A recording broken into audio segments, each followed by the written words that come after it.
Buenas tardes a todos. Es la segunda vez que estoy aquí en el CIECIT, gracias a la invitación acá del doctor Carlos Ovas, que bueno, aparte de la parte académica, somos basquetbolistas, ¿no? Como el doctor Edgar aquí también presente.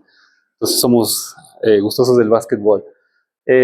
Bueno, antes de empezar, quisiera hacer una pregunta. Voy a hablar de inteligencia artificial. ¿Por qué ciencia y tecnología? Porque estamos pues, en una coordinación de innovación y aplicación de la ciencia y la tecnología, ¿no? Entonces, por eso elegí este nombre. Ahorita les menciono cuál va a ser el tema.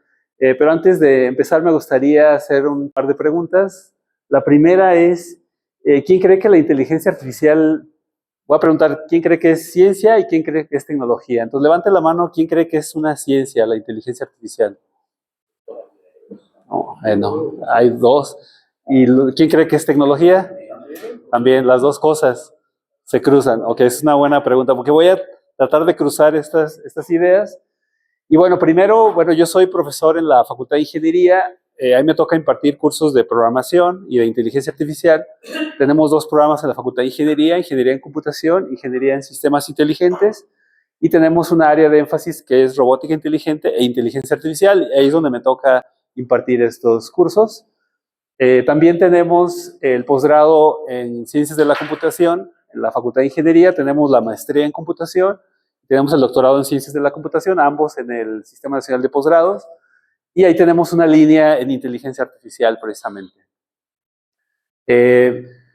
También tenemos un grupo de investigación de inteligencia artificial en la Facultad de Ingeniería. Principalmente somos 4 doctores. El doctor Edgar, que ahorita está de sabático, estuvo haciendo estancia en España. El doctor Puente, que es coordinador de sistemas inteligentes de licenciatura. Y el doctor Nacho, que es ahorita secretario escolar y un servidor.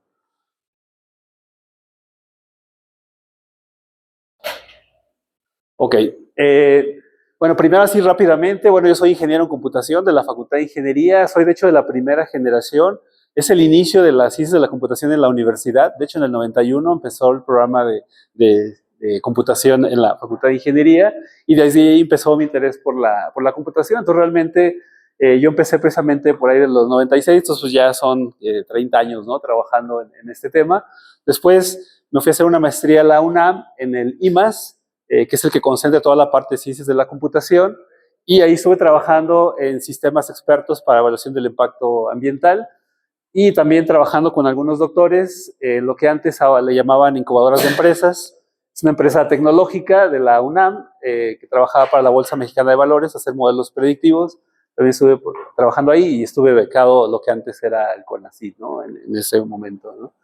Después me fui a hacer un doctorado a la Universidad de Birmingham, en el Reino Unido, y ahí estuve trabajando en estos tiempos. El boom eran las máquinas de soporte vectorial. Entonces trabajé con un tema que se llama métodos kernel, y de ahí fue mi inicio también, colaboración con la astronomía, que les voy a hablar muy poquito, pero algo introductorio de lo que hago en la parte de astronomía. Y bueno, ahí trabajé con el grupo de investigación en Machine Learning, y ahí fui con beca PRODE, porque ya era PTC aquí cuando me fui al doctorado. Y bueno, y luego después hice un postdoctorado en el TEC de Monterrey. Ahí trabajé con colegas del TEC, trabajando principalmente en reconocimiento de voz, que es el tema de los colegas que están allá. Aquí yo me fui como sabático, y allá pues me dieron una beca postdoctoral, y trabajando principalmente el tema de redes neuronales artificiales, que es el tema que es el boom hoy en día, ¿no? Primero, así algunos conceptos de inteligencia artificial, antes de hablarles de lo que es la IA en la ciencia y la tecnología. La inteligencia artificial lo podemos ver como un gran árbol, donde el tronco principal es la inteligencia artificial, y tenemos muchas ramas, ¿no? Entre ellas, el más popular, el Machine Learning, pero tenemos otras como visión computacional, etcétera, etcétera. Y este árbol, vean, es de 1992, ¿no? O sea, no es de recientemente, ¿no? Ya tiene sus años.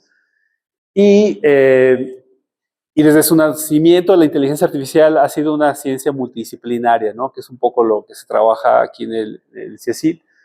Tiene raíces lingüísticas, ciencias de la computación, psicología, filosofía, ingeniería eléctrica, y obviamente pues la parte de las matemáticas, ¿no? Que es algo también muy importante.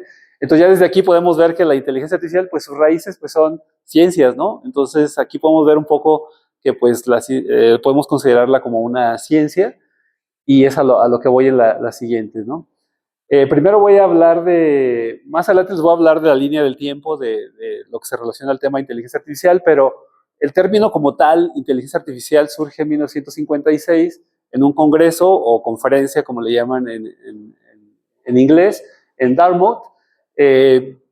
¿Cuál era la temática? Pues desarrollo de algoritmos, cómo tratar de que las computadoras sean inteligentes, o sea, que vayan más allá de simplemente hacer operaciones numéricas, sino darles inteligencia. Esa fue la temática principal. Y bueno, aquí algunos personajes como McCarthy, creador del lenguaje Lisp, Minsky, también uno de los padres de la robótica, Shannon, no solamente en inteligencia artificial, sino de las telecomunicaciones, aquí muchos que son de telecomunicaciones, etcétera, etcétera, ¿no? Siempre me preguntan cuál es la diferencia entre el software normal y el software con inteligencia artificial. Y aquí lo explico en esta gráfica, que esta pirámide está tomada también del libro de Turban de los 90s. La computación como tal, o lo que es ingeniería de software, todo lo que conocemos como software, pues trabajamos con información y datos, ¿sí? Y aquí entran los algoritmos, bases de datos, ingeniería de software, sistemas operativos, etcétera, solamente a nivel de datos. Y la inteligencia artificial nos enfocamos más a la parte de manipulación del conocimiento. ¿Qué quiere decir? Pues hacemos modelos de representación de conocimiento, modelos para hacer inferencia, o sea, que las computadoras razonen, y obviamente que también aprendan, que aquí es donde entra más el rol de las redes neuronales artificiales, son modelos que aprenden, ¿sí? Pero realmente la gente que trabajamos en IA estamos más en esta parte. Obviamente el conocimiento se basa en información y datos, o sea, no es algo independiente. Pero esa es básicamente la primera distinción entre lo que es la computación, digamos, yo le llamo software clásico o software con inteligencia artificial. También un poco para definir los conceptos, las ciencias de la computación como un superconjunto. Después tenemos la inteligencia artificial, que es parte de las ciencias de la computación. Y ya términos más recientes como el Machine Learning y el Deep Learning, porque siempre hay esta confusión que si son separadas, y creo que esta gráfica lo representa bastante bien, cómo todo es parte de, ¿no? O sea, todo está integrado en estos temas. Algo que está pasando hoy en día y que más adelante lo voy a recalcar, es que ahorita hay lo que son los medios de comunicación, te venden mucho de que hazte experto en inteligencia artificial y te venden los cursos para usar todos este tipo de chatbots, ¿no? Y la verdad es que mucha gente sí se la cree, o sea, dice, ya sé usar esto, ya soy experto en inteligencia artificial. Eso es lo que está pasando, es un fenómeno que desafortunadamente está pasando y los medios han impulsado y mucho es desconocimiento de qué hay detrás de todas estas, esto sí yo lo defino como tecnología, ¿sí? Y entonces la inteligencia artificial, ok, cada uno de estos dicen, esta es una inteligencia artificial, esta es otra inteligencia artificial, esta es otra inteligencia artificial, y es un error, o sea, son apps simplemente. Detrás tienen algoritmos de inteligencia artificial, pero la inteligencia artificial es solamente una área, como lo mostraba ahorita aquí en la gráfica, es una área de conocimiento, parte de la computación. Entonces, estas son simplemente aplicaciones, apps, como todas las que usamos en nuestros celulares. Entonces, la inteligencia artificial es una sola área de conocimiento y lo que vamos a encontrar es una gran cantidad ilimitada de aplicaciones que están surgiendo y sigue, ¿no? O sea, esto es algo que va exponencial y ahorita voy a mostrarles en las siguientes gráficas a través de esta aplicación de Google. Google tiene esta aplicación que se llama Books Ngram. Básicamente lo que hace Books Ngram es, imagínense un robot que va a hacer una búsqueda de información en toda una biblioteca, ¿no? Ustedes le dicen al robot, quiero que busques esta palabra y léete todos los libros y dime qué hay en esos libros. Entonces, eso es lo que hace Books Ngram. ¿Cómo funciona? O sea, bueno, aquí les puse la liga, books.google.com, Ngrams. Ustedes ponen las palabras de búsqueda y lo que hace que le llamé robot es ir a buscar toda la biblioteca electrónica de Google y buscar las palabras. Yo aquí puse inteligencia artificial, deep learning, machine learning, y aquí te cuenta la historia. Esta primera consulta la obtuve hasta el 2019, y aquí lo que vemos, la historia precisamente de estos tres términos. El primer boom de la inteligencia artificial entre los 80s y los 90s, que de hecho fue cuando hice mi licenciatura. Yo me colgué de este boom, literalmente. Y vemos cómo en el 2015, ahorita vamos a ver estas fechas, por qué 2012, 2015 empieza otra vez a crecer este boom. Y esta consulta ya es hasta el 2022. Vean cómo en solamente 3 años, o sea, el primer boom que habíamos tenido en los 80s, 90s, pues ya está muy chiquito, ¿no? Entonces ahorita vemos este fenómeno que estamos viviendo en términos de Machine Learning, inteligencia artificial y Deep Learning.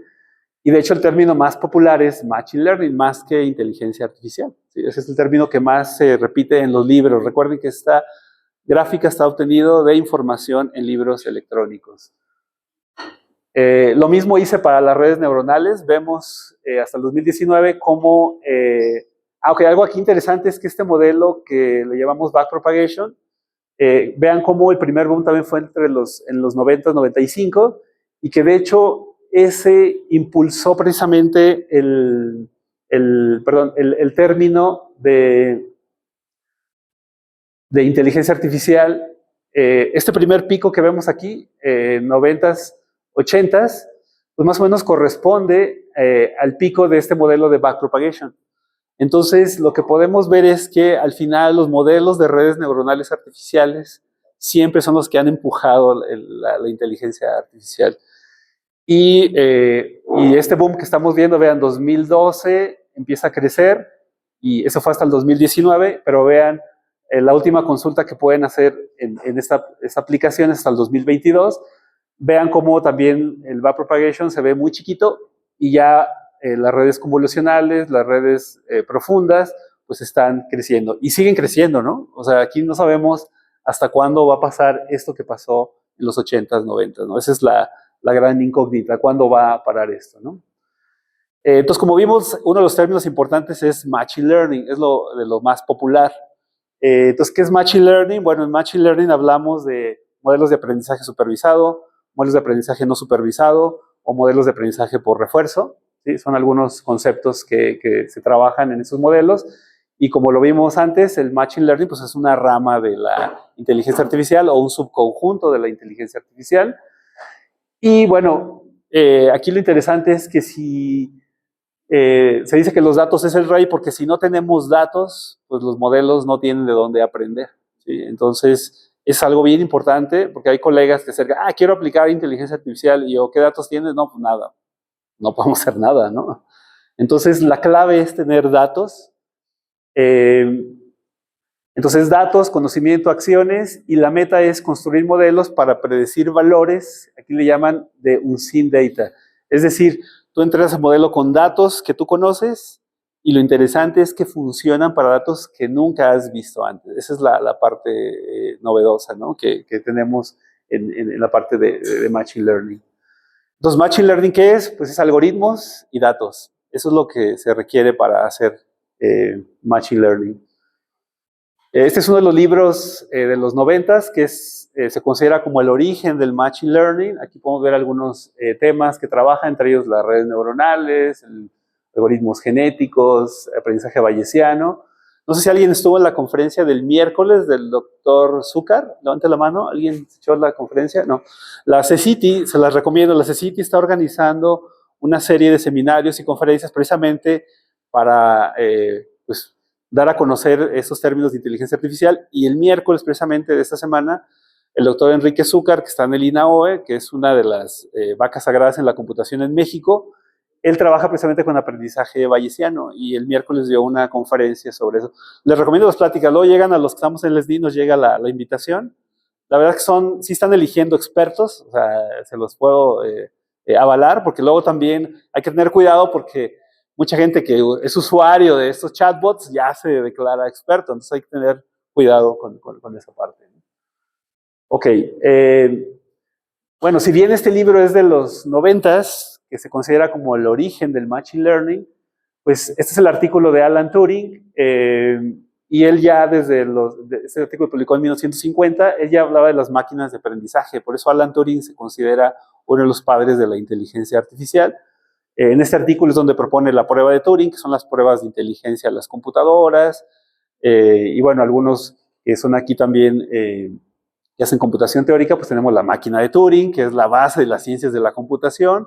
etcétera, etcétera, ¿no? Pero él ya conceptualizaba eso del aprendizaje de las máquinas, él le llamó Learning Machines.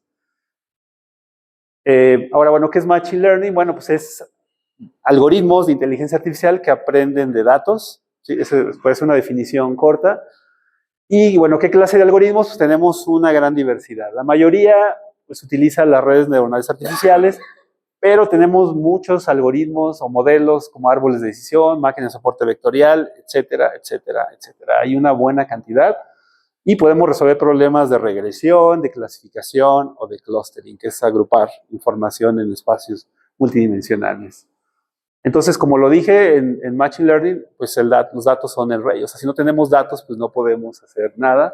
Por eso tenemos repositorios para hacer ciencia o para fines didácticos, como este repositorio de la Universidad de California, Campus Irvine. Tenemos otras plataformas como Kaggle o Scikit-learn para desarrolladores en Python. Y esta plataforma que tiene recientemente mucho auge, que se conoce como Hugging Face, para tener acceso a estos datos, ¿no?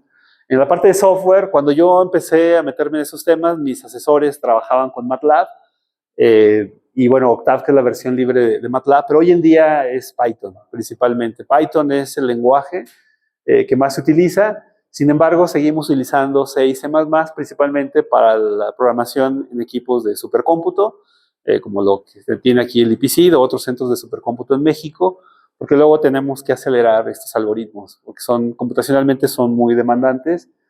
Y bueno, hay otras herramientas como Weka, CIFI, etcétera, ¿no? También tenemos ya el auge del cómputo en la nube. Microsoft Azure también tiene servicios de inteligencia artificial, Amazon Web Services, IBM Cloud. De hecho, nosotros como universidad tenemos convenio con IBM Cloud. Si alguien quiere explorar esto, le puedo decir cómo usarla.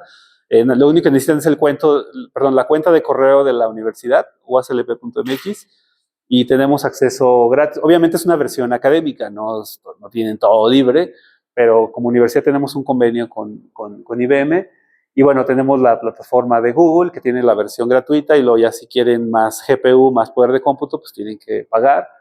Y otros espacios como de GitHub, CodeSpace y Hugging Face también tienen servicios de cómputo en la nube. O sea, si tienen una computadora así media que ya anda ahí medio fallando, pues no se preocupen. Tenemos, la mayoría, de hecho yo todos los cálculos los hago en la nube, ¿sí? No lo hago ya en la computadora de manera local. O sea, todo se hace, el cómputo se hace en la nube. Uno de las cosas que ha impulsado este auge de la inteligencia artificial es este reto que se conoce como el ImageNet Challenge. Esta es una competencia de visión computacional que se lanzó en el 2010 y terminó en el 2017 y bueno, tiene imágenes reales, ¿sí? A diferentes escalas, diferentes texturas, y en eso consiste este ImageNet Challenge, clasificar imágenes, encontrar objetos en las imágenes. Se lanzó en el 2010 y cuando se lanzó en el 2010, pues las máquinas de soporte vectorial eran como los algoritmos top de clasificación en ese momento. Tenían este error de clasificación y luego aparecieron las redes neuronales convolucionales y aquí es donde empieza en las imágenes anteriores, ¿se acuerdan? Vieron este crecimiento exponencial. Pues es precisamente por estos modelos que empezaron a bajar drásticamente el error. Hasta el 2015, los creadores de esta competencia estimaron que el error humano de clasificación en estas imágenes era el 5%, entonces era la meta. El proyecto lo habían planteado originalmente como para 20 años, 30 años. Al final, en solamente 7 años se concluyó por estos modelos de redes neuronales convolucionales. En el 2015, que es el modelo de ResNet, que es una red convolucional, logró sobrepasar la meta que se habían planteado. Entonces, al final, en 2017 se paró la competencia.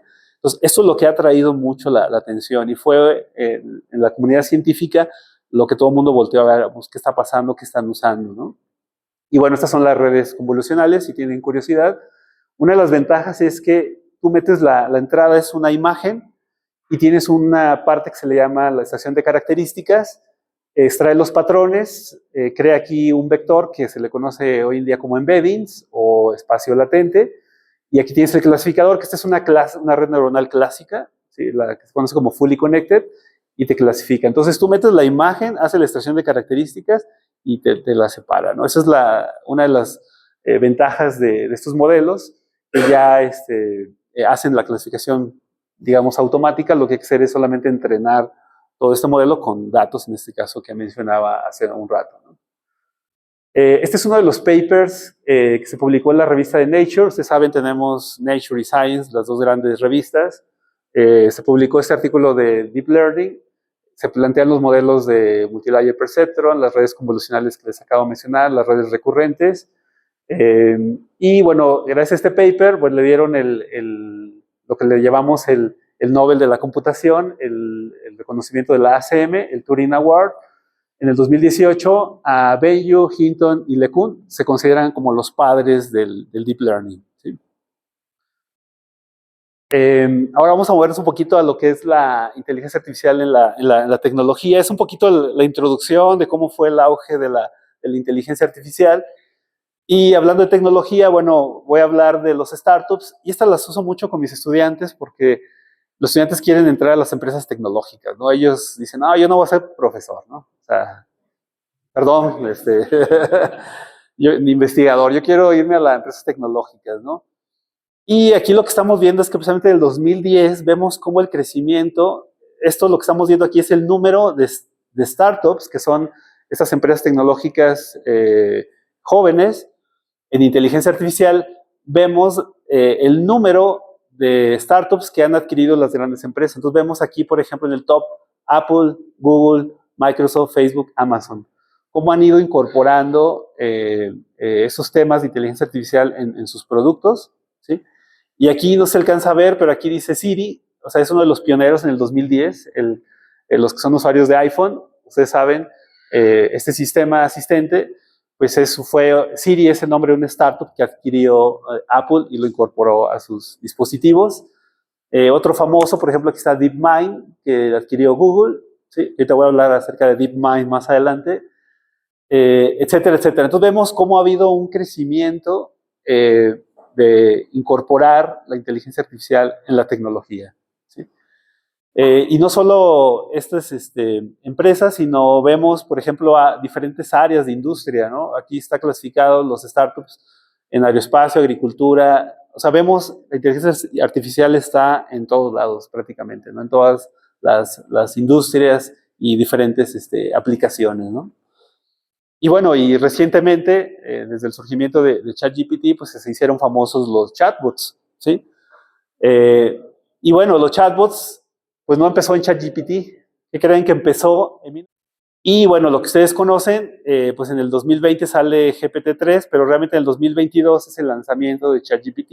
Entonces, para muchos los chatbots empezaban en el 2022, pero ya vimos que tiene una historia muy amplia, y precisamente por esta prueba de Turing, de cómo evaluar si las computadoras son inteligentes o no.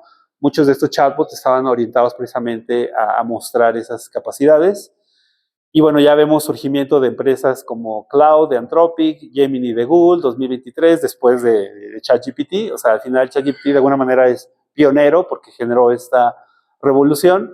Y bueno, pues ya hoy en día pues tenemos versiones de ChatGPT más recientes. También se le conoce como la era de los modelos de razonamiento. Tenemos Gemini, Cloud, de DeepSeek, Llama, etcétera, etcétera, ¿no? ¿Sí?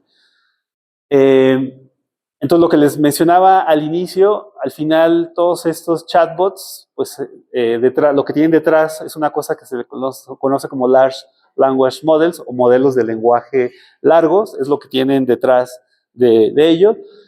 Y bueno, yo aquí, esa es una aportación mía, yo digo que, pues de alguna manera, lo que está detrás de todos estos chatbots, y aquí, no sé si vieron la película del gato con botas, Humpty Dumpty, que está ahí escondido, nadie sabía que estaba ahí, pero estaba haciendo su trama contra el gato con botas.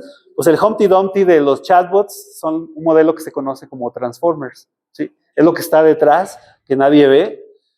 Y bueno, un poquito, si alguien quiere leer un poquito más de este tema, bueno, está este libro de Large Language Models, que la ACM de hecho invitó al autor de ese libro a dar una plática en estos temas. Y bueno, lo que ya les decía, ¿no? No hay, o sea, es una inteligencia artificial, o sea, no es que haya muchas inteligencias artificiales, porque los medios lo definen como, cada uno de esos como una nueva inteligencia artificial, ¿no? O sea, son muchas aplicaciones construidas usando inteligencia artificial. Y bueno, Eso es lo que, cuando hablamos de Transformers, esto es lo que nos imaginamos, ¿no? De los Transformers. Pues realmente lo que es esto. Ese es el modelo de Transformers. Y la parte inteligente, ¿dónde está? Pues está aquí en su modelo que se conoce como Feed Forward.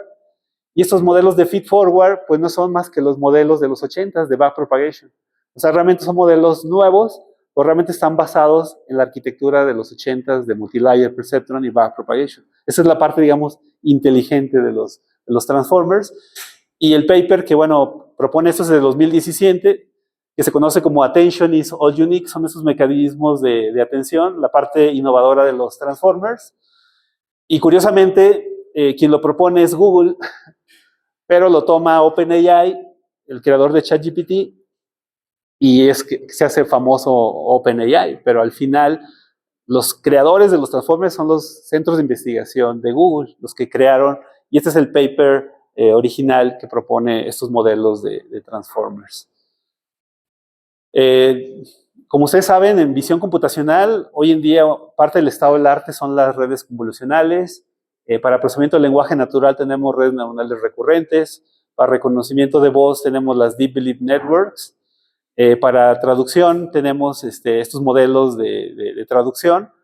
Y para Reinforcement Learning, que es más para robótica, tenemos ya como que para cada área tenemos ya identificados ciertos algoritmos que funcionan correctamente. Ahora, ¿qué está pasando ahora? Pues ahora con esto de los Transformers, pues todo el mundo los está usando para todos los problemas, porque son modelos muy flexibles que se pueden adaptar a los diferentes problemas. Eso es lo que está pasando. Lo que hay que tener cuidado es que para que estos modelos funcionen necesitan datos, una gran cantidad de datos. Entonces, si no los tienen, pues ni se metan a Transformers, ¿no? Ese sería el mensaje. El otro, el costo computacional. Si no tienen acceso a recursos de cómputo, ni se metan, porque también me pasa con mis estudiantes que quieren usar el modelo Transformer y tienen su computadora ahí ya ahí cascabeleando, les digo yo. Digo, pues no, o sea, ahí no vas a poder hacerlo. Necesitas equipo con GPUs, equipos de supercómputo, ya equipo de cómputo científico, ¿no? Más avanzado, ¿no? Ahora vamos a ver a la parte de, ya hablé un poquito de la tecnología, que bueno, ahorita los chatbots pues, es el boom, ¿no? Hoy en día, pero hablando de la inteligencia artificial en la ciencia, pues bueno, primero, pues qué más que descartar el Nobel de Física del año 2024, ¿sí? Entonces, si el Nobel se lo dan a Hinton, que es un computólogo, pues bueno, ya, de hecho aquí claramente dice, por sus descubrimientos, invenciones que permiten el machine learning con la inteligencia artificial. Esa es la razón por qué le dan el Nobel, ¿sí? Entonces ya aquí podemos decir que, bueno, es ciencia, ¿no? O sea, para que den el Nobel es más ciencia, no se lo van a una app, ¿no? El Nobel a una app. Y bueno, yo digo que esto es ya mi opinión muy personal, que a Hopfield le llegó el Nobel de rebote porque Hinton, sus modelos de máquinas restringidas de Boltzmann están basadas en las redes de Hopfield. Hopfield las propuso en el 82 y ya de ahí pues, no se ha visto en las redes neuronales. En cambio, Hinton también propuso este modelo de los 80s de backpropagation, que fue el primer boom de la inteligencia artificial. Y el siguiente boom, de hecho, lo causan estos modelos de máquinas restringidas de Boltzmann, se considera el padre del deep learning, ¿sí? Se fijan, en el ACM Turing Award había 3, que era Benyu, LeCun y Hinton. Y en el Nobel solamente se lo dan a Hinton. O sea, realmente Hinton es el importante, el que aportó digamos, todas las ideas de cómo utilizar sus modelos de redes neuronales. Y bueno, es un paper del 2006 que de hecho está publicado en la revista de Science, el que le dio realmente el Nobel de Física, ¿no? Y fue sorpresa para todo el mundo, incluso para la comunidad de computación. Ya no quisiera pensar en la comunidad de física, pero al día siguiente anuncian el Nobel de Química, ¿sí? Y se lo dan también a los creadores de DeepMind, Demis Hassabis y John Jumper. También yo digo que le llegó de rebote a Baker, porque realmente son el genio aquí es Demis Hassabis, creador de DeepMind. En el 2010 lo adquirió Google, no recuerdo la cantidad, pero fue una muy buena cantidad la que pagó Google. Creó este proyecto de AlphaGo, que no sé si conocen el juego de Go, que es un juego de mesa chino. Él creó este software y le ganó al campeón mundial de Go, ¿sí? O sea, y el juego de Go en China es una prueba de inteligencia en la comunidad china. Entonces, que llegue un software y le gane a todos sus campeones, o sea, fue algo también inédito. Y luego creó AlphaFold, que es un software precisamente para el diseño computacional de proteínas. Y realmente lo que le da el Nobel de Química es el software AlphaFold, que seguramente algunos de ustedes aquí lo conocen, los que hacen biología molecular. Y bueno, esa es la IA en la ciencia. Recientemente me mandaron este paper los colegas de astronomía de la UNAM. La verdad se lo recomiendo, por ahí les mando el link a través de Colosovas aquí a la comunidad, donde habla precisamente del impacto de la IA en la ciencia y cómo los nuevos descubrimientos pues están apoyando precisamente de la inteligencia artificial. Antes se hablaba de 3 pilares, ¿no? Tenemos el conocimiento teórico, empírico, y luego en el siglo XX se reconoció las ciencias de la computación como una parte importante de los pilares de la ciencia. Bueno, pues hoy en día se habla que la inteligencia artificial ya sería como otro pilar, ¿no? Porque se está utilizando bastante, ¿no? Y bueno, eso es un poquito lo que habla este trabajo. Este es el editor, pero hay una serie de artículos que respaldan todas estas ideas de cómo la inteligencia artificial ha apoyado la ciencia en todas sus variantes. Les recomiendo este trabajo. Y bueno, también aquí hace referencia a cómo las redes neuronales artificiales pues, se definen como funciones universales de aproximación a partir de datos de modelos complejos. Y este es el artículo original donde plantea donde define las redes neuronales artificiales como funciones universales, ¿sí? Es un artículo del 89, o sea, cuando el Backpropagation sale en el 86 y luego sale este estudio donde prueban que precisamente estos modelos de inteligencia artificial son aproximadores universales, ¿no? De ahí el auge que estamos viviendo. Entonces tiene un estudio bastante interesante y también hace referencia a los Nobels que acabo de mencionar ahorita, de física y química, y de hecho hace referencia también este trabajo al Nobel del año pasado de física en la parte de computación cuántica, que son bases que es lo que viene nuevo hoy en día, ¿no? El cómputo cuántico, que pues está basado en lo que ustedes hacen de física, ¿no? Cuántica, ¿no? Al final llega un computólogo y me dice, soy hago computación cuántica y pues no sabes nada de física cuántica, mecánica, o sea, entonces no sabes nada, ¿no? Realmente es un área multidisciplinaria, pero el Nobel de Física el año pasado fue en esos temas, ¿no? Hablando de ciencia, bueno, en particular yo la utilizo bastante en la parte de astrofísica. Yo colaboro en este proyecto, en este observatorio que se conoce como el Vera Rubin. Es un proyecto de Estados Unidos, de National Science Foundation. Si bien el observatorio está en Chile, mucha gente cree que es de Chile, pero no, es realmente de Estados Unidos. Es del National Science Foundation y el Departamento de Energía de Estados Unidos. Este proyecto empezó en el 98 y apenas concluyó el año pasado. El 23 de junio tuvimos lo que le llamaron ellos la primera luz, ¿sí? O las primeras observaciones. Y bueno, este es un observatorio, un telescopio pues ya robotizado, o sea, ya no es de que se siente el astrónomo, no, ya todo está programado, o sea, se mueve totalmente automático. Y en este proyecto del Vera Rubin, aquí lo interesante es que va a estar trabajando de manera automática durante 10 años. Entonces, primero tiene la cámara digital más grande del mundo y va a estar durante 10 años monitoreando el espacio, entonces va a crear la película cósmica jamás hecha, ¿no? Eso es una de las cosas que se ven. Esa es la resolución de la cámara, creada en el Centro de Inversión de SLAC de la Universidad de Stanford. Y bueno, tiene aquí montados diferentes filtros para capturar las imágenes que van del ultravioleta al infrarrojo, ¿sí? Y aquí lo interesante es, ¿dónde entra o sea, ¿yo qué hago ahí? Pues bueno, aquí es donde entra la respuesta, ¿no? Una imagen cada 40 segundos, 20 teras de información por noche, ¿sí? Y van a generar, durante todo este periodo de 10 años, 500 petabytes de información. Entonces, analicen toda esa información. Un astrónomo hacerlo a mano, imposible. Se necesitan algoritmos y el estado del arte de análisis como vimos en visión computacional, pues son las redes neuronales convolucionales y otros modelos. Ahí es donde entramos la comunidad de computación, no solo para la parte de almacenamiento y manejo de tantos volúmenes de datos, sino algoritmos para el análisis de datos, ¿no? Entonces tiene 4 áreas científicas este proyecto, este observatorio. Aquí puse el STMX, que es la comunidad mexicana que trabajan en 3 de estas 4 áreas científicas. Yo particularmente trabajo más en la parte de materia oscura y energía oscura. Obviamente analizando datos, ellos me mandan los datos, yo hago los algoritmos, ¿no? Y mis estudiantes hacemos los algoritmos. Eso es lo que hacemos en este proyecto. En las ciencias de la salud, que es otra de las áreas que he estado trabajando, y bueno, de hecho somos vecinos, yo también estoy aquí en el ZigZag, aquí enfrente. Trabajamos con diferentes tipos de datos, por ejemplo, con imágenes. Cándida y Aspergillus son un tipo de hongos que están en la sangre. También este es un microscopio de transmisión de electrones para ver virus. Ellos estudian aquí pues, el coronavirus, influenza, etcétera, etcétera. Un montón de virus que estudian. Tenemos imágenes, datos tabulares, por ejemplo, temperatura, precipitación, para estudiar la mortalidad, ya sea por un tipo de virus o un tipo de enfermedad, dependiendo del proyecto de interés de ellos.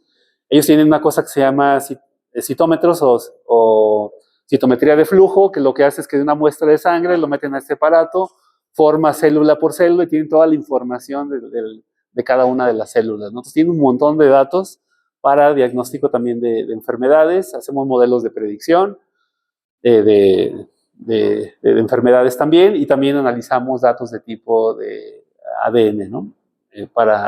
Aquí tenemos un caso de un tipo de virus. Como les mencionaba, estoy aquí en el ZigZag.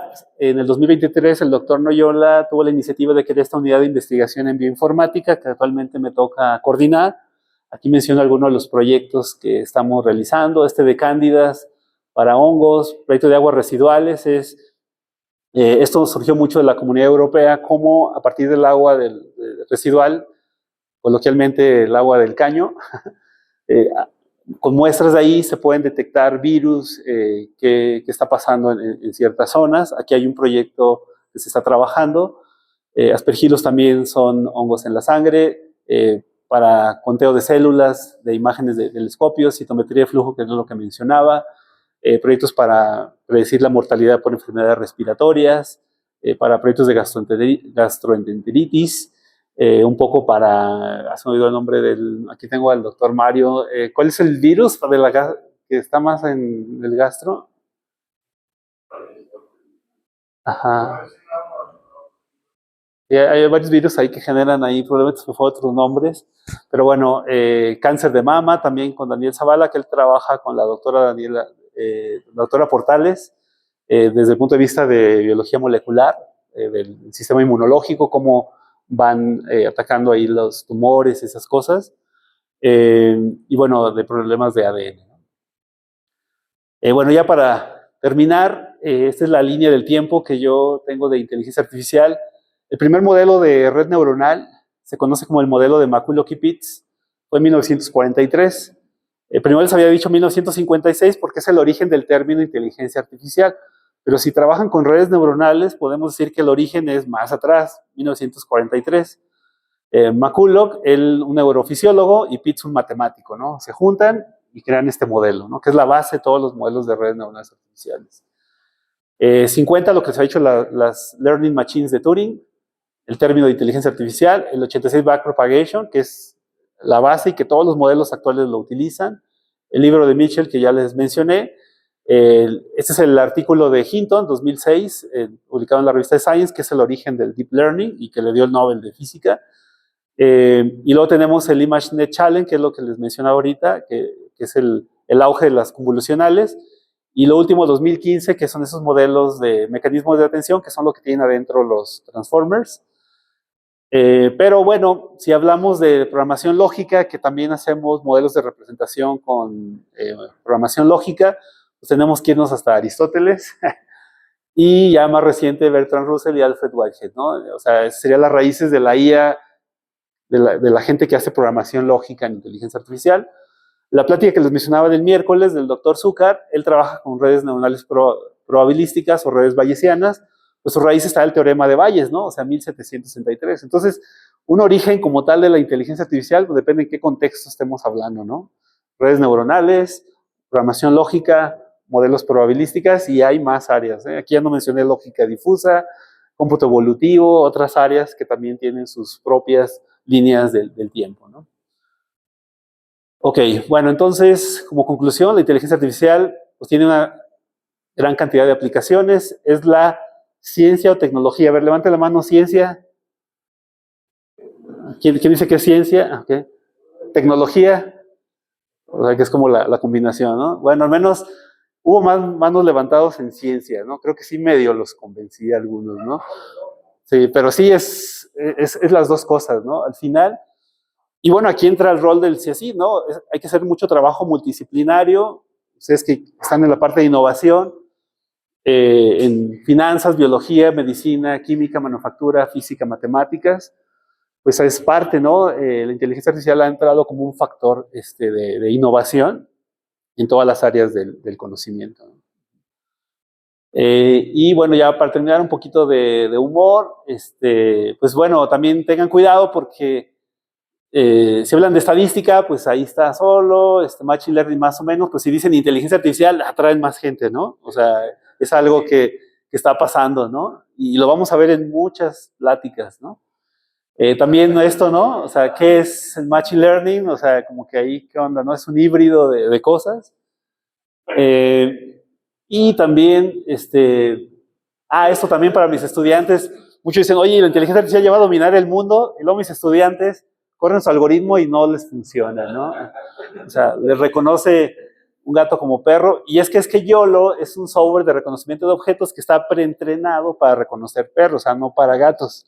Si tú lo entrenas, entonces ya va a funcionar, pero ellos no saben, ¿no? Entonces ahí ya les falló todo, ¿no? Y finalmente, pues algo que hago con mis estudiantes, realmente, pues es pura álgebra lineal lo que tenemos detrás de todo esto, ¿no? Vectores, matrices, o sea, es pura álgebra lineal lo que tenemos programado, implementado detrás de todo esto. Entonces, pues hay que entrarle a la álgebra lineal a los estudiantes y bueno, pues con eso concluyo mi presentación.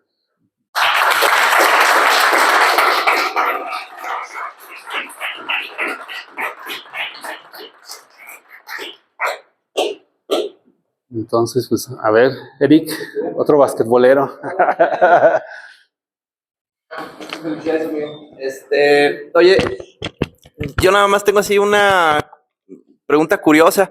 Hace tiempo también trabajé con redes neuronales, pero me quedé con redes neuronales. Me interesaba mucho trabajar con grafos cuando apenas estaban empezando las redes neuronales grafos. ¿Tú también tienes algún proyecto que estén manejando con esas? Sí, de hecho, la arquitectura que menciono de backpropagation, que se conoce como redes densas, realmente es un grafo. Okay. O sea, si tú ves son nodos y están conectados, ¿no? Es un grafo realmente. Pero sin embargo, hay una corriente de hacer redes neuronales de tipo grafo, ¿sí? Sí. Pero realmente, digamos, matemáticamente es lo mismo, ¿no? ¿Sí? Ya. Sí. Pero sí, tengo un estudiante trabajando en ese tema precisamente. Oh, Si te muy interesa, interesante. pues lo podemos revisar. Gracias. ¿Alguien más? Ahí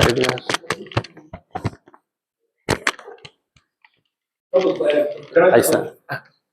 Pues, primeramente, pues muchas gracias por la plática, estuvo muy padre. Mi pregunta es, por ejemplo, has dado clases de programación, yo también le he impartido, ¿cuándo recomendarías introducir estas herramientas para los estudiantes? ¿Desde un inicio o ya cuando tienen ciertos principios? ¿O cuándo sería como lo más provechoso para ellos? Yo creo que lo más importante es los profesores, ¿no? Que no están metidos en estos temas. Yo hace un año y medio di una materia que se llama Pensamiento Algorítmico, que es nuestro primer curso de programación. Y un día llega un estudiante y me dice, entrega su tarea, ¿no? Les dejé un algoritmo, lo entrega. Y me dice, profe, la verdad, honestamente, usé un chatbot para generar el código, pero no le entiendo. ¿Me podría explicar lo que me generó este chatbot? Entonces, yo creo que se puede usar en cualquier momento. O sea, aquí más bien el mensaje es con los chavos o sea, tienes que entender lo que te está generando. Si no lo entiendes, pues entonces algo anda mal. Y bueno, uno como profesor para eso está, ¿no? Para irlos guiando y decirle, mira, te está diciendo esto. O a veces te da código que tiene errores y pues nunca funciona. Y si no sabes de programación, pues nunca lo vas a poder hacer correr, ¿no? O sea, entonces a veces pierdes más tiempo estar ahí que hacerlo a mano, ¿no? O sea, Entonces yo creo que ahorita ya la tecnología pues ya está aquí, o sea, todas estas herramientas tecnológicas, que son herramientas tecnológicas, y yo creo que pues, se deben de usar desde siempre, ¿no? O sea, los chavos ya de prepa ya los usan, los chavos de secundaria ya las usan, o sea, se está usando en todos lados, ¿no? Y siempre está esa controversia, ¿no? Y yo el ejemplo que pongo es el de la calculadora, o sea, muchos de aquí no me dejarán mentir, pero la calculadora fue el mismo problema que está pasando ahorita con los chatbots, ¿no? Que la calculadora, ya hay profesores que no dejan usar la calculadora, por ejemplo, en el departamento físico-matemáticos, que estamos ahí en ingeniería, hay profesores que no dejan a los chavos usar calculadora porque dicen que pues ya se les va a secar el cerebro, etcétera, etcétera, ¿no? O sea, es una herramienta. La regla de cálculo, pasó también con la regla de cálculo. O sea, son herramientas que llegan para quedarse. O sea, desaparecer las calculadoras, pues, o sea, no lo vas a poder hacer, o sea. Entonces tienes que adaptarte, o sea, hacer, nosotros como profesores, hacer estrategias para realmente evaluar el aprendizaje de los estudiantes. O sea, ahí donde entra el rol de estar al día con las tecnologías, porque si no te chamaquean. Entonces yo creo que de siempre esa sería la respuesta. Como la calculadora, creo que es el mejor ejemplo, ¿no? La regla de cálculo. Muchas gracias, muy buena tu plática, ubica muy bien el asunto de la inteligencia artificial, que ahorita a nivel mundial es un boom gigantesco, inversiones y aparentemente dice que va a quitar trabajos. El The Economist dijo que venía y creo que ya se retractaron, ¿no? De que iban a quitar trabajos la inteligencia artificial. Pero bueno, es un asunto que mucha gente no entiende muy bien. Y la pregunta que yo te quiero hacer es, hace unas semanas se reunieron Trump y Xi Jinping allá en China, ¿no? Los chinos requieren chips para hacer inteligencia artificial, chips muy sofisticados, de una muy alta integración, y los americanos les venden algunos chips medios, o sea, castrados, como les dicen ellos, ¿no? Para que no les ganen la carrera, ¿no? ¿Qué podrías decir sobre ese asunto? Es una pregunta muy interesante. En inteligencia artificial a mí lo que me llevó es meterme a la parte de supercómputo. De hecho, aquí yo conozco el IPCIT desde que se creó el Centro Nacional de Supercómputo y estoy en una red nacional de supercómputo. Y de hecho hay una página que se llama el Top 500, se la recomiendo, el top500.org. Ahí podemos checar las computadoras más potentes hoy en día a nivel mundial. Estados Unidos siempre había sido líder. De repente aparece una China en los primeros lugares y utilizaba procesadores Intel. ¿Qué hizo Estados Unidos? Les hizo un bloqueo comercial y ya no dejó que mandaran procesadores Intel a China, pero los chinos también son listos. Ellos tienen unos procesadores que se llaman Sunway. Entonces ya tienen su tecnología para crear sus propios chips. Y y aun cuando les hicieron este bloqueo, los chinos ya tenían sus microprocesadores y microcontroladores con su propia tecnología y estuvieron algunos años en el top mundial. Pero obviamente la hegemonía gringa, pues le invirtieron más lana y más en la llegada de Trump, que quiere ser América número 1, y le invirtió bastante tecnología y ahorita siguen siendo los de Estados Unidos. De hecho, en un aniversario del IPCIT tuve una anécdota porque me invitaron al aniversario del Centro Nacional de Supercómputo del IPCIT. Y el IPCIT, el origen de este Centro Nacional de Supercómputo es una donación que hizo la Universidad de Texas de una Cray, es el origen. Entonces invitaron a gente de Estados Unidos. Y cuando fue el aniversario fue cuando los chinos estaban, entonces llegaron los gringos con la cola entre las patas, o sea, de que había, precisamente hablando de China, computadoras chinas en el top, o sea, para ellos era algo pues, que no podían creer, ¿no? ¿Cómo estaba pasando eso, no? Hoy en día sigue siendo, pues pónganlo así, top500.org y ahí pueden checar precisamente este tema que es muy interesante, que ahí se va uno dando cuenta de quién está, qué países, ¿no? Son los que están tecnológicamente en términos de computación más avanzados, ¿no?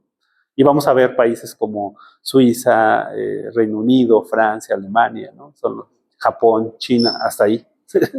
Y Estados Unidos, obviamente. Es un buen punto ese. Gracias por la plática. En estos transformers que tú dices, el bloquecito ese que es el importante, que es como el inteligente, a un no especialista, así como, ¿cómo le explicas qué hace exactamente? O sea, ¿se puede explicar? Bueno, esto es muy complejo, sí. ¿No? Pero ¿qué hace? especial ese bloquecito? Sí, es el modelo de backpropagation. O sea, lo que es que tú metes un dato, se llama aprendizaje supervisado. Por ejemplo, yo meto una imagen de una botella, ¿sí?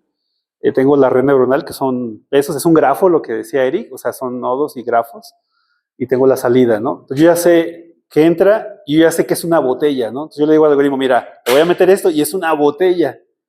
Entonces lo que hace este algoritmo es ajustar todas las aristas, las conexiones del grafo, que le llamamos los pesos, para tratar de que este dé la salida que te diga que es una botella. Y para que funcione, pues le pones muchas botellas, ¿no? Y hay una cosa que le llamamos data augmentation. La botella no nomás se la vas a presentar así, se la vas a presentar así, así, así, así, y a diferentes zoom y todas las posibilidades, para que cuando se la pongas en un modelo real, te la reconozca a la primera. Entonces, básicamente es lo que hace. O sea, tú le pones un dato, le dices qué sale y el modelo se ajusta, ¿no? Que es la aportación de Hinton en el 86. Este algoritmo de backpropagation es un algoritmo de aprendizaje de ajuste de pesos, para que ahí está el conocimiento, ¿no? Y una de las críticas es de que, bueno, ¿y cómo veo el conocimiento? Pues un montón de números ahí. Pues bueno, o sea, ya hay pruebas donde se demuestra que funciona, ¿no? Y lo vemos en todas las aplicaciones, pero de manera general, no sé si con eso contesto la pregunta. Gracias. Y otra, decías que el Machine Learning podía ser predictivo. Sí. Y bueno, yo soy físico, me pongo a pensar en las leyes de Newton, ¿no? Por ejemplo, que son predictivas en la forma más simple, sencilla. ¿Tú crees que pueden llegar a ser estas cosas así de predictivas tipo ley? O sea, de que, bueno, ¿y qué tanto duraría, no? Puedes decir 1 segundo, 2 segundos, pero no sé, años en un sistema simple. Bueno, no conozco específicamente ese tema en particular, pero por ejemplo, lo que nosotros hacemos es, por ejemplo, en estos modelos de predicción aquí con los colegas del CIGSAP, para predecir epidemias, pues hacemos, por ejemplo, estudiamos qué tanta información histórica necesito para predecir, por ejemplo, un día, 2 días o una semana. Que ellos, bueno, trabajan con semanas epidemiológicas, su muestreo es semanal. Pero vemos qué tantas semanas podemos proyectar, o sea, es parte de los estudios que hacemos. Dependiendo de la calidad de los datos que tengamos históricos, podemos de alguna manera medir qué tan bueno es el modelo a una semana o mes o meses, ¿no? Pero ahí el punto, o sea, es un tema muy interesante. Necesitas la recolección de los datos, porque es lo que les mencionaba al inicio, ¿no? O sea, esos modelos aprenden a partir de datos, entonces depende de qué tantos datos tenga, también va a depender la calidad de tu predicción. Muchas veces me preguntan, ¿y cuántos datos necesito para que el modelo funcione? Depende del problema. O sea, depende del problema. Hay problemas que con pocos datos puedes generar modelos predictivos bastante buenos. Hay otros que necesitas miles, millones de datos para poder predecir cosas nuevas, ¿no? Pero sí es un tema, es una pregunta muy interesante. Y depende de la calidad de los datos, ¿verdad? Porque sí. hay datos chuecos. Sí, por ejemplo, en astronomía hay muchos datos con mucho ruido, ¿no? Atmosférico, etcétera, etcétera. Y tienes que ver cómo manejar esas cosas, porque a lo mejor estás prediciendo, pero ruido, ¿no? Sí, ese es un buen punto.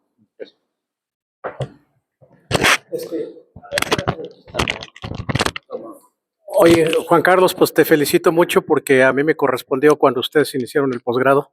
Yo estaba en la Secretaría de Investigación y me tocó tener una participación importante en la revisión y apoyo del proyecto. Y lo sé, veo hasta dónde lo han llevado y realmente pues me quedo impresionado, pues, ¿no?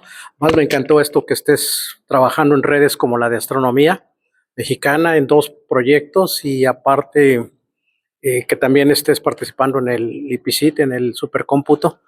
Digo, efectivamente, yo creo que es un esfuerzo y un alcance de resultados muy notable y pues te felicito mucho y a ti y a todos los demás que sean responsables de todo eso, ¿no? Oye, pues preguntas hay 500,000, además, pues obviamente Con una, doctor. ¿Eh? Con una. Con una, sí. Saque la buena. Hay muchísimos temas de machine learning o lo que sea, o de clasificación que a manera muy incipiente, nosotros no utilizamos herramientas tan sofisticadas, ¿verdad? Pero me ha tocado ver o arbitrar o lo que sea muchas veces, pero ya desde el punto de vista más que nada experimental y de la habilidad de un sistema para hacer las cosas bien y ya. Nada sobre el insumo computacional, ¿no? Pero bueno, yo pues, y me doy cuenta también de muchos problemas importantísimos, interesantísimos que podrías aplicar todo esto. la reconocimiento de imágenes, ahorita que estaba mencionándole, luego me entró aquí en la cabeza el problema de los cuates de agronomía, que les llega un tomate ahí con una mancha amarilla del chancro del tomate, que es descalificador comercialmente, entonces tienen que han estado tratando de pensar sistemas para quitar eso, sino no nada más con un observador que hay que pagarle una lana, sino de manera automática, ¿no? Yo me imagino que lo han de haber hecho ya en muchos lados, en China, Estados Unidos, etcétera, ¿no? Pero bueno, oye, nada más quería a usted, creo que la inteligencia artificial en estas discusiones tontas que, pues no sé tontas, pero por lo menos que a alguna gente sí le inquietan, sobre la inteligencia artificial, yo creo que a ustedes les hizo mucho ruido las películas esas del Terminator, ¿no? Por ahí. y en particular, no sé si conoce el trabajo de ese cuate Ray Kurzweil, que habla ¿cómo se llama? Que en el 2030 vamos a alcanzar la singularidad ¿verdad? Que la inteligencia artificial y la capacidad de computación en hardware va a tener suficiente capacidad para poder descargar toda la función de un cerebro humano y la información de un cerebro humano y hacer una mímica completa y realmente hacerlo operar como un cerebro humano, y que ese sería como que el fin que se alcanza la singularidad, que sería un cambio de paradigma en el desarrollo de la humanidad, etcétera. ¿Sí conoces ese trabajo? He escuchado un poco, la verdad no lo he oído a fondo, pero de si alguna quieres manera te regalo el libro. Sí, en la ciencia ficción, o sea, estos temas siempre es el tema, ¿no? O sea, yo le digo a mis estudiantes, ¿no? Este tema de que ponen el famoso casco, así como las chicas, ¿no? Los salones de belleza. ¿Te traigo un casco? Les extraigo el conocimiento, los formateo, ya les paso todo, ¿para qué les explico todo, no? O sea, ese es el tema de la ciencia ficción, ¿no? Y el Skynet de Terminator, o sea, todas estas ideas, pues siempre van a estar ahí. O sea, sí, te das cuenta de toda esta discusión ahorita que tienen. Yo, por ejemplo, ahorita veo muy enfocada la grilla sobre la temática de la inteligencia artificial, sobre el gran consumo de energía, pero yo igual que tú conceptualizo las cosas de que ya es una herramienta, ahí está ya, punto, la vas a usar y vas a optimizar las cosas sí o no, ¿verdad? Sí. Es decir, la cuestión es cómo vas a optimizar el abastecimiento de energía, que eso atiende a problemas más generales, sobre todo la temática de que es una excelente oportunidad para que ya no uses hidrocarburos, sino que lo hagas con energías limpias, con parques de energías renovables, etcétera. Pero bueno, sí hay toda una discusión, cuando uno va a la literatura hay esta discusión sobre, oye, el consumo de energía es tremendo, ¿no? Por ejemplo. Y bueno, ¿y qué? Yo no veo... y de hecho esto de la energía es un tema muy interesante porque lo atribuyen a la inteligencia artificial, pero realmente es la tecnología. O sea, si quitamos la inteligencia artificial, los centros de datos van a estar ahí, el cómputo en la nube va a estar ahí, o sea, el correo electrónico, eso no tiene nada que ver con inteligencia artificial. O sea, eso ya es parte del avance tecnológico. Y de hecho una vez sí me reclamó alguien una plática, me dice, no, es que eso de que se han de quitar el empleo y estas cosas. Dicen, por ejemplo, fui al Walmart y ahora pues ya la cajera ya la corrieron porque ahora tengo que pagar en la máquina. No, ustedes son mala onda, están quitando el empleo.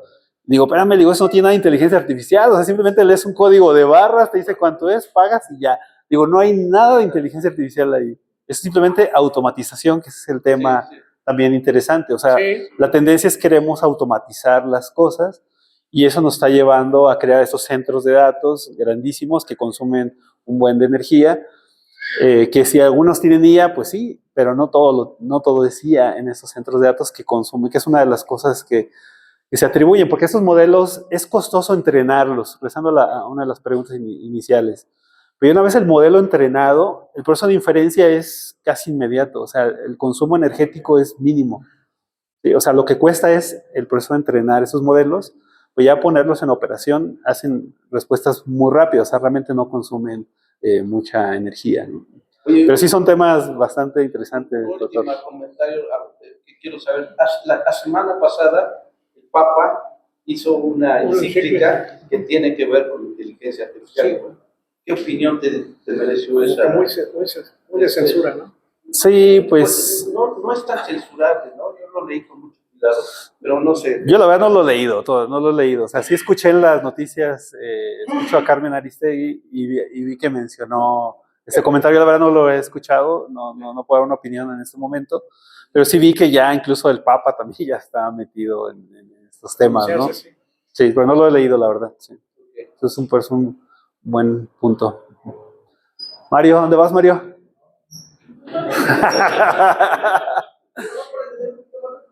En las neuronas que trabajas, ¿metes modelos lineales o posiblemente las aplicaciones propias de que digan un comportamiento específico? Hay modelos lineales y no lineales. O sea, por ejemplo, estas neuronas al final tienen funciones de activaciones no lineales y puedes meter ahí funciones de tipo sigmoide, tangentes hiperbólicas, etcétera. Pues tú puedes. Ajá. Ajá. Ya ves que tienes el bloque de neuronas. Ajá. Antes de llegar al bloque